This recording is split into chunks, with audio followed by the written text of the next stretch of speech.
Mexican-American War. By Tyler, Sally, Taylor, Hannos, and Caitlin.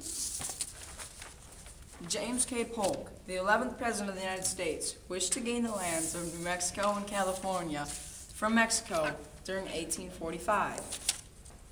Polk thought he could acquire these lands because they were thinly settled and long neglected. Polk sent a representative to Mexico to try to purchase these territories. Congress decided to annex Texas, thus making relationships between Mexico and the United States uneasy. To Mexico, this was an act of war.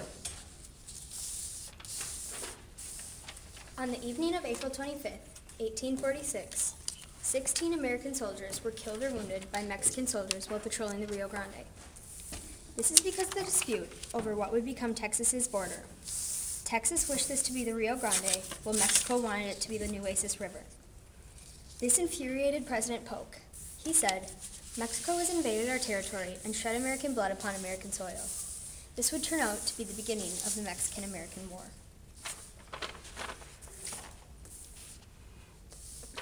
General Stephen Kearny led his army to occupy New Mexico and move on into California. Kearny pulled off this amazing feat. The Mexican opposition was put out almost instantly. The general took control of New Mexico without firing a single shot. Meanwhile, John C. Fremont led a group of Americans to rebel in California against Mexican rule. The Americans arrested and jailed Mexican commander of California, General Mariano Guadalupe Vallejo. California, they declared, was now the Bear Flag Republic. Within weeks, Kearny and other forces controlled all of California. For the soldiers under command of General Zachary Taylor, the invasion of Mexico was far more intense. They were making their way toward Mexico from Texas and had just taken the Mexican city of Monterrey when they came upon trouble. General Santa Anna had marched his army of 20,000 Mexican troops north to meet them. The two armies met in February of 1847 near a ranch called Buena Vista. The meeting resulted in 2 days of strenuous battle. Santa Anna knew he wouldn't win and retreated south. Americans had won the battle in northern Mexico.